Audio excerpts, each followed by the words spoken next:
Many people are trying to dilute the message of hell, the message of heaven, saying that neither of these worlds exist. Why not eat, drink, and be merry? If there is no accountability, then there is no sin. And if there's no sin, Christ died in vain. And if Christ died in vain, what do we need God for? This is the new philosophy of the New Age, that there is no hell. It is the hope of most people. There is no hell. On the other hand, people are going to visit our loved ones in the hospital with a new message of a new age that is the exact opposite. It's called the religion of n.d.e.ers, the religion of near-death experiencers. Look, I went to heaven, they tell the patient that's dying, and I saw the light, and I came back, all is well. There is no accountability, there is no hell. Heaven's gates are open wide for everyone who dies. Look at me, I'm an atheist, I'm here. You don't have to worry. Death is nothing to be feared. I'm going to stay with you. Your family's too afraid to stay with you while you're dying, but I'm not. Let me hold your hand. Let me tell you about this glorious thing that's coming to get you, this beautiful light at the end of the tunnel, where there is no worry, no loss, only gain. You're acceptable as you are. There is no heaven. There is no hell. It is eternity for all. And this is the new age called the Omega faith, where everybody goes to heaven. And this is the group that's coming into our hospitals now, counseling the dying instead of our church groups counseling the dying. The dying is the most neglected ministry of all ministries we have. Nobody wants it. Everybody's afraid of the dying patient. And the dying patient wants to know what dying is all about. Does it hurt? Is there life after death? Is there heaven after hell? How can I make sure that I'm going to get to heaven? And you can tell them. It's a free gift. You can tell them how to get it. But if we don't defend ourselves against the Omega faith and these people infiltrating the hospitals now with a faith that's deadly, nothing, that the world is nothing, then we're going to lose our own Christianity. The patient will die naked without any faith at all. We'd like to introduce the case of Dr. Whitaker, who's still in practice, an atheist at the time, had nothing to do with God. But there's a situation that occurred that changed his life, and we'd like you to experience it with him. It was February of 1975. At that time, I was an alcoholic out of control. I was also using recreation drugs, but primarily alcohol was my drug of choice. And I totally was out of control.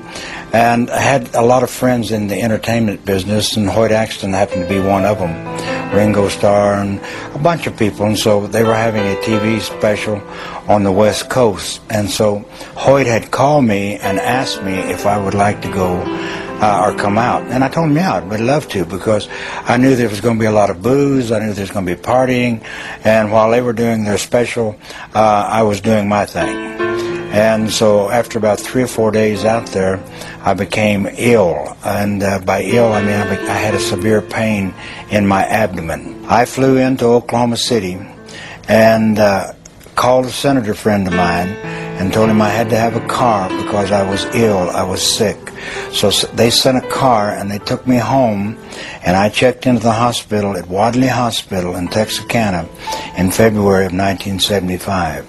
I checked in with electrolytes, which means my potassium, my chlorides, and various chemicals were so far out of balance that they had to give me IVs to build me up. Now, at that time in my life, I was an atheist.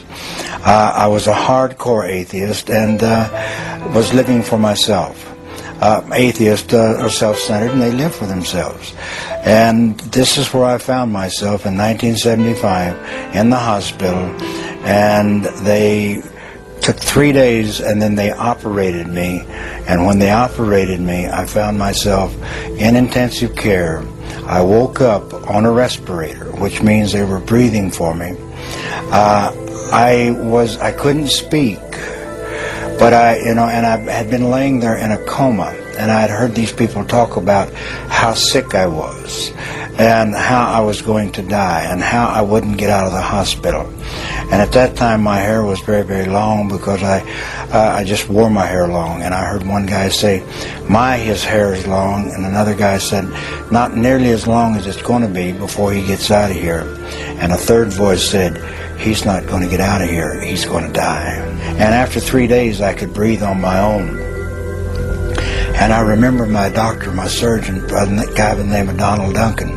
He told me, he says, Don, if you have anything to get right, if you have anything to get signed, you get it done, because we're not sure. We're not sure how long you have. So I knew, see, I had a condition that was called acute hemorrhagic necrotic pancreatitis. You don't live with this disease. Now, you can live with pancreatitis. You can even live with acute pancreatitis.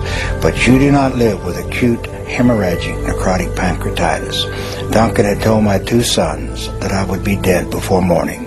They didn't expect me to survive. And, I'm laying there. Now, I'm a professed atheist. And when I say a professed atheist, I didn't believe in God. I believed in the power of the universe because I had seen it. I'd seen it, life and death. As a physician, I dealt with life and death.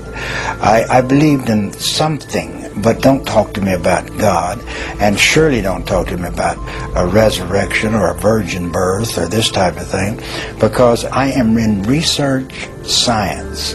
PhDs in research science, the majority of them do not believe in God. They do not believe in a supreme being. They believe, they're beginning now to believe that there is order in the universe, because as we get farther and farther along, we see the order. But I was an atheist. Now see, it's very easy to be an atheist when you're successful. You have worked your way from Oklahoma welfare to being one of the most powerful men in your part of the country, one of the most powerful men in the state of Oklahoma in relationship to political. It's very easy to be an atheist when you have done all of that. Man can sit back and say, I don't need God. What is God? But it's very difficult to be an atheist when you're laying on your deathbed, because you begin to think, what if these people are right? See, there'd been one man by the name of Ron Short that has stood between me and the gates of hell. One man that had witnessed to me about the love of Jesus for 5 years before I became ill. One man.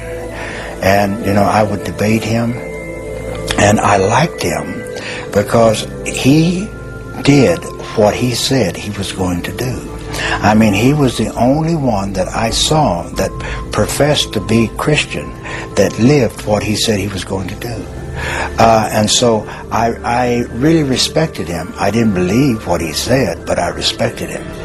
But when I'm laying on my deathbed and knowing that I'm going to die, guess who I thought about? I thought about, what if Ron is right? What if there is a heaven and a hell? And so the most immediately, the most pressing thought in my mind is, how do I get saved? What is saved? What is saved? How do I get saved? And so I sent them for Ron Short. I wanted him to come down because I wanted him to do what he had to do. I had no idea. How can a man hanging on a tree in Israel 2,000 years ago, what is that to me? But I knew that he had something that I had to have. And that night, see, I had him go for Ron, but Ron wasn't home. Ron was in Alabama. And so I had him go and send for Ron. And that night was the longest night that I've ever had in my entire life, before or since. And that night is, as I would be laying there in bed, as I'm laying there in bed, I would begin to fade away. I would begin to fade away